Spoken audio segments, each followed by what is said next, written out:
Hello friends, welcome to చందమామ కథలు by RK. ఇప్పుడు చెప్పబోయే 4 కథలలో మొదటి కథ వైద్యుడి బాధ్యత. ఈ కథను రాసిన వారు శ్రీ ఎన్బిఆర్ సత్యనారాయణమూర్తి గారు. పర్వతరాజ్యంలో ఉండే ఉత్తముడు గొప్ప వైద్యుడిగా పేరు పొందాడు. ఆ రాజ్యాన్ని పొరుగునే ఉన్న పుష్పరాజ్యం పర్వతరాజ్యానికి బద్ధ శత్రువు. దాని రాజు వ్యాఘ్రసేనుడు పర్వతరాజ్యాన్ని ఆక్రమించాలని 2 సార్లు ప్రయత్నించి రాజు శివప్రభువు చేతిలో ఓడి పారిపోయాడు. ఆ 2 రాజ్యాల సరిహద్దులలో ఉండే పుష్పరాజ్య ప్రజలు అనారోగ్యానికి గురి అయినప్పుడు ఉత్తముడి దగ్గరకు వచ్చి చికిత్స పొందుతూ ఉండేవాళ్ళు. ఒకనాడు శివప్రభువు ఉత్తముడికి, మీరు శత్రుదేశ ప్రజలకు వైద్యం చేయడం మానకపోతే మిమ్మల్ని శిక్షించవలసి ఉంటుంది అని కబురు పంపాడు. అయినా ఉత్తముడు పుష్పరాజ్యం నుంచి వచ్చే రోగులకు వైద్యం చేయడం మానలేదు. రాజకార్యాల్లో మునిగిన శివప్రభువు ఈ విషయాన్ని తాత్కాలికంగా మర్చిపోయాడు. 1 నెల గడిచాక రాజు రథం మీద అరణ్యానికి వేటకు వెళ్ళి తిరిగి వస్తున్నాడు. ఆయనకు ఒక చోట 2 శిష్యులతో మూలికలు సేకరిస్తున్న ఉత్తముడు కనిపించాడు. రాజుకు వెంటనే తాను ఉత్తముడికి పంపిన కబురు సంగతి గుర్తుకు వచ్చింది. ఆయన వెనక వస్తున్న అశ్వసైనికులను ప్రశ్నించి ఉత్తముడు పొరుగు రాజ్యం వారికి వైద్యం చేయడం మానలేదని తెలుసుకున్నాడు. అంతలో ఉత్తముడు, ఆయన శిష్యులు రాజు దగ్గర వచ్చి నమస్కరించారు. శివప్రభు ఆగ్రహంతో, మీరు గొప్ప వైద్యులని తెలుసు, కానీ మా ఆజ్ఞ ధిక్కరించి శత్రువులకు సహాయం చేస్తున్నారు, అది దేశద్రోహం, మీకు తగిన శిక్ష విధిస్తాను అని సైనికులకు ఉత్తముడిని బంధించి తీసుకురావాల్సినదిగా ఆజ్ఞాపించి బయలుదేరాడు. కొంత దూరం వెళ్ళేసరికి రథచక్రం శీల జారిపోయి చక్రం వేరే దొల్లుకుంటూ పోయి పొదల్లో పడింది. రథం నేలకూలే సమయంలో సారథి ఒడుపుగా కిందకి దూకేశాడు. రాజు మాత్రం రథంతో పాటు కింద పడడంతో మోకాళ్ళ మీద, భుజం మీద గాయాలు తగిలాయి. అది చూసి ఉత్తముడు సైనికులతో, రాజుగారు గుర్రం మీద ఎక్కించి నా కుటీరానికి తీసుకురండి అని చెప్పాడు. రాజు కుటీరానికి రాగానే ఉత్తముడు ఆయనకు గాయాలు కడిగి మందు వేసి కట్లు కట్టి కుటీరంలోకి వెళ్ళాడు. గురువు అలా వెళ్ళగానే ఆయన శిష్యుల్లో ఒకడైన ప్రవీణుడు అనేవాడు రాజుతో, మహారాజా, దేశద్రోహ నేరం కింద మా గురువుగారిని శిక్షించేందుకు తీసుకుని వెళ్తున్నారు. అంటే ఆ సమయంలో మా గురువుగారు మీకు శత్రువులే కదా అన్నాడు. రాజు శివప్రభువు విని మౌనంగా ఊరుకున్నాడు.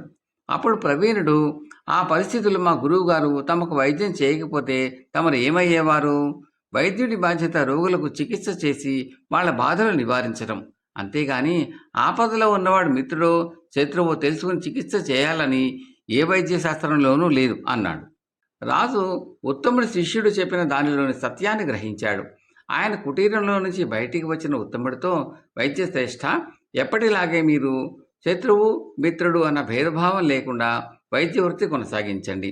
ఇందులో మీకు ఏదైనా సహాయం కావలసి వస్తే కబురు పంపండి అని మెడలోని రత్నాల హారం తీసి ఉత్తముడికి బహుకరించి తన పరివారంతో వెళ్ళిపోయాడు. 2వ కథ రక్షక భటుల సమ్మె. ఈ కథను రాసిన వారు శ్రీమతి దొన్నలగడ్డ రామలక్ష్మి గారు. ధర్మం 4 పాదాల నడిచే కోసల రాజ్యంలో హఠాత్తుగా పెద్ద ఎత్తున దొంగతనాలు ప్రారంభమైనాయి. దొంగలను అరికట్టడానికి రాజు సైన్యాన్ని ఉపయోగించుదామనుకున్నాడు. కానీ ఆ తరుణంలో దేశానికి యుద్ధభయం హెచ్చుగా ఉండటం వల్ల మంత్రి సలహా మీద ఒక రక్షక భటుల దళాన్ని నెలకొల్పాడు. ఆ రక్షక భటుల పని దొంగలను అన్వేషించడము, పట్టుకోవడమును. రక్షక భటులు రంగంలోకి దిగిన కొద్ది రోజుల్లోనే దొంగతనాలు తగ్గిపోయాయి. 1-2 సంవత్సరాల పాటు దేశంలో సుఖశాంతులు నెలకొన్నాయి. కానీ ఆ తర్వాత మళ్లీ దొంగతనాలు ప్రారంభమయ్యాయి. ఈసారి రక్షక భటులు దొంగతనాలను ఆపలేకపోయారు. దొంగతనాలకు గురి అయిన వారు రక్షక భటులకు ఎన్ని విన్నపాలు చేసినా ప్రయోజనం లేకపోయింది. ఇలా ఎందుకు జరుగుతోంది అన్న ప్రశ్నకు సమాధానంగా ప్రజలలో ఒక పుకారు వ్యాపించింది. అదేమంటే, రక్షక భటులు దొంగల వద్ద లంచాలు విని వారిని పట్టుకోవటం లేదని. రక్షక భటుల దళనాయకుడు తమను గురించి ప్రజలు ఇలా చెప్పుకోవడం అవమానంగా భావించి రాజు వద్దకు వెళ్ళి ఫిర్యాదు చేసుకున్నాడు. రాజు అతని ఫిర్యాదు విని, దొంగలను పట్టుకోవాలని కదా మిమ్మల్ని నియమించాను, కానీ దేశంలో దొంగతనాలు సాగుతూనే ఉన్నాయి, అందుచేత ప్రజలు అనుకునేది నిజమైనా కావాలి లేదా మీరు అసమర్థులైనా కావాలి అని మందలించి పంపేశాడు. ఇది రక్షక భటులకు అవమానంగా తోచింది. అంతా కలిసి పెద్ద ఎత్తున సమ్మె చేయాలని, పని మానేయాలని అనుకున్నారు. ఈ సంగతి తెలిసి అటు రాజు ఇటు ప్రజలు కూడా భయపడ్డారు. ఎందుకంటే రక్షక భటులు సమ్మె చేస్తున్నారని తెలిస్తే దొంగలంతా విజృంభించిపోవచ్చు. తాము దేశానికి చేస్తున్న సేవ గురించి రాజు ప్రజలందరి ముందు ప్రశంసిస్తేనే సమ్మె మానేస్తామని రక్షక భటులు చెప్పారు. ఇది కాస్త ఆలోచించవలసిన విషయం కాబట్టి రాజు వ్యవధి కోరాడు. ఈలోగా రక్షక భటులు ఇల్లు కదలడం మానేశారు. అలా ఒక నెల గడిచాక రాజుకు ప్రజాక్షేమం దృష్ట్యా రక్షక భటుల షరతును ఒప్పుకోవాలనిపించింది. అయితే ఈలోగా కొందరు ప్రజాప్రతినిధులు ఆయనను కలుసుకొని, మహారాజా, రక్షక భటుల సమ్మె గురించి మీరు దిగులు పడవద్దు, వారిని బహిరంగంగా ప్రశంసించవలసిన అవసరం లేదు అని అన్నారు. ఎందుకని అని రాజు అడిగాడు. వారు సమ్మె ఆరంభించినప్పటి నుంచి దేశంలో దొంగతనాలు పూర్తిగా నిలిచిపోయాయి అన్నారు ప్రతినిధులు. రాజు ఆశ్చర్యపడి విచారించగా దేశంలో ఉండిన దొంగలందరూ ఈనాడో మారిపోయారని, రక్షక భటుల్లోనే కొందరు దొంగతనాలకు పూనుకున్నారని తెలిసింది. తాము తలపెట్టిన సమ్మె తమ నేరాన్నే బయట పెట్టడంతో రక్షక భట నాయకుడు సిగ్గుపడి సమ్మె ఆపుచేసి రాజు క్షమాపణ చెప్పుకున్నాడు. రాజు కూడా అప్పటి నుంచి రక్షక భటుల అధికారాలు తగ్గించి వారి మీద కూడా కొంత నిఘా ఏర్పాటు చేశాడు. ఎందుకంటే అవినీతి అన్యాయాలకు ఒక పరిష్కారం అంటూ లేదు. ఎప్పటికప్పుడు వాటికి కొత్త పరిష్కారాలు వెతుక్కోవాల్సిందే. కథ సమాప్తం. మూడవ కథ మఠం కాని మఠం. ఈ కథను రాసిన వారు శ్రీ ఆర్ సూర్యారావు గారు. పూర్వం ఒక గొప్ప సుల్తాను ఉండేవాడు. ఆయన పరిపాలనలో రాజ్యం ఎంతో సంపన్నంగా ఉండేది. ప్రజల నుంచి, వర్తకుల నుంచి పన్నుల రూపంలో ఖజానాకు కోట్ల కొద్దీ మొహరీలు చేరేవి. అందుచేత ఆయన ఎక్కడెక్కడి నుంచో గొప్ప గొప్ప శిల్పులను రప్పించి అపురూపమైన మహల్ ఒకటి కట్టించి దాని నిండా నవరత్నాలు పొదిగించాడు. ఆ మహల్ ఖ్యాతి, సుల్తాన్ కీర్తి దేశ దేశాలా వ్యాపించాయి. మహల్ నిర్మాణం చూసి ఆనందించడానికి దూరదేశాల నుంచి యాత్రికులు తీర్థ ప్రజగా వచ్చేవారు. కవులు మహల్ సౌందర్యాన్ని వర్ణిస్తూ పద్యాలు రాశారు. చిన్న చిన్న రాజులు దానిలోని శిల్పాలను, రచనా విధానాన్ని అనుకరిస్తూ చిన్న సైజు భవనాలు నిర్మించడానికి ప్రయత్నించారు. ఇలాంటి అనుకరణలు జాస్తి అయిన కొద్దీ అసలు భవనం ఖ్యాతి మరింత హెచ్చింది. మహల్ నిర్మాణం పూర్తి అయినాక దానిని కట్టించిన సుల్తాను 20 ఏళ్ళు జీవించాడు.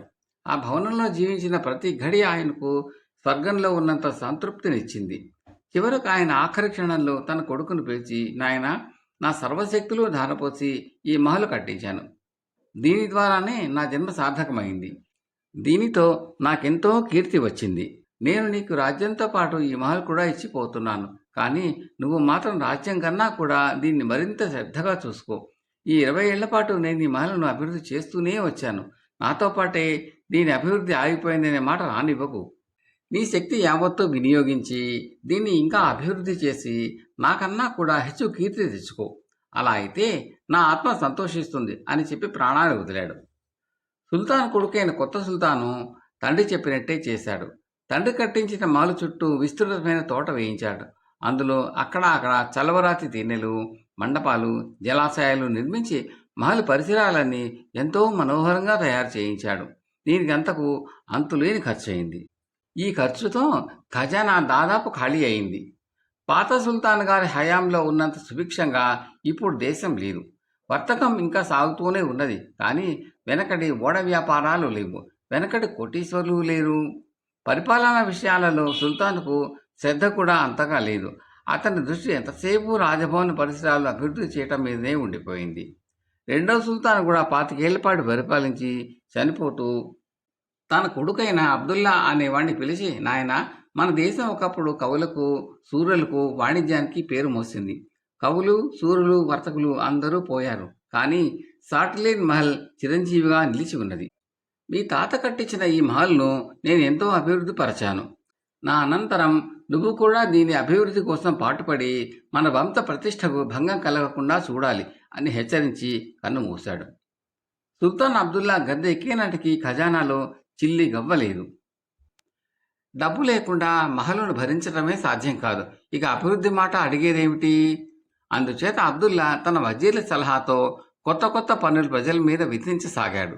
రోజు రోజుకు పన్నుల భారం పెరిగిపోతూ ఉంటే అసలే దారిద్ర్యంతో బాధపడే ప్రజలు తట్టుకోలేక హాహాకారాలు చేయసాగారు. ఒక వంగ వసూలవుతున్న డబ్బును సుల్తాన్ ప్రజల కోసం వినియోగించక మహల్ చుట్టూ ఉన్న తిన్నెలను పడగొట్టి మరింత పెద్ద తిన్నెలు చేస్తున్నాడు. జలాశయాలు పోడ్పించి కొత్తవి నిర్మిస్తున్నాడు. దేశంలో అరాచక పరిస్థితి ఏర్పడింది. ఈ సమయంలో ఆ దేశానికి ఎక్కడి నుంచో ఒక ఫకీరు వచ్చాడు. ఆయన ప్రజలతో మాట్లాడి వారి ఆందోళనకు కారణం గ్రహించాడు. సుల్తాన్ గారికి జ్ఞానం లోపించింది, కాస్త కళ్ళు తెరవాలి అనుకుని తిన్నగా రాజభవనానికి వచ్చి దర్బానులతో మాట్లాడకుండా లోపలికి వెళ్ళిపోయాడు. ఫకీరు నాపే సాహసం వాళ్లకు లేకపోయింది. ఫకీరు పాకశాలకు వెళ్ళి కూర్చుని భోజనం పెట్టండి అని వంట వాళ్ళను ఆజ్ఞాపించాడు. వారు మారు మాట్లాడక వడ్డించారు. ఫకీరు భోజనం భోగించి తిన్నగా రాజుగారి పడక గదికి వెళ్ళి హంసతూలికా తల్పం మీద పడుకుని నిశ్చింతగా నిద్రపోసాగాడు. ఫకీరు ఎవరో రాజభవనం ప్రవేశించాడని తెలిసి అబ్దుల్లా వచ్చి చూస్తే ఫకీరు సుఖనిద్రలో ఉన్నాడు.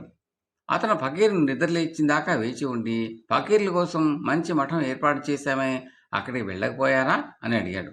ఇది మఠం కాదా ఏం అన్నాడు ఫకీరు తొణక్కుండా. కాదు, ఇది రాజభవనం, మా తాతగారు నిర్మించారు, ఆయన తరం నుంచి మేము ఇందులోనే ఉంటున్నాం అన్నాడు అబ్దుల్లా. మీ తాతగారు ఇందులో ఎంతకాలం ఉన్నారు అని ఫకీరు అడిగాడు. 20 సంవత్సరాలు అన్నాడు అబ్దుల్లా. మీ తండ్రి గారు ఎంతకాలం ఉన్నారు అని ఫకీరు మళ్ళీ అడిగాడు. 50 సంవత్సరాలు అన్నాడు అబ్దుల్లా. నువ్వెంతకాలంగా ఉంటున్నావు అని ఫకీరు అడిగాడు. నేను పుట్టినప్పటి నుంచి ఇందులోనే ఉంటున్నాను అన్నాడు అబ్దుల్లా. నీ వయసు ఎంత బాబు అన్నాడు ఫకీరు. 30 ఏళ్ళు అన్నాడు అబ్దుల్లా. పూర్ణాయుద్ధం ఉంటే ఇంకో 70 ఏళ్ళు ఇందులో ఉంటావన్నమాట. ఈ మాత్రానికి ఇది మఠం కాదంటావేం? ఈ మఠం కోసం ప్రజలందరినీ పన్నులతో పీటించుకు తింటావా? ఎంత తప్పు అంటూ ఫకీర్ లేచి వెళ్ళిపోయాడు. అబ్దుల్లాకు జ్ఞానోదయమైంది. ప్రజల క్షేమం కోసం పరిపాలించడం మొదలుపెట్టి మంచి పేరు తెచ్చుకున్నాడు. కథ సమాప్తం. 4వ కథ అజాతశత్రువు. ఇది బేతాళ కథ. పట్టువదలని విక్రమార్కుడు చెట్టు వద్దకు తిరిగి వెళ్ళి చెట్టుపై నుంచి శవాన్ని దించి భుజాన వేసుకుని ఎప్పటిలాగే మౌనంగా శ్మశానకేసి నడవసాగాడు. అప్పుడు శవంలోని బేతాళుడు, రాజా, నిన్ను ఈ స్థితిలో చూసిన వాళ్ళు అజాతశత్రువును చూసి కళింగుడు భ్రమపడినట్టే వట్టి అసమర్థుడు అని భ్రమపడతారు.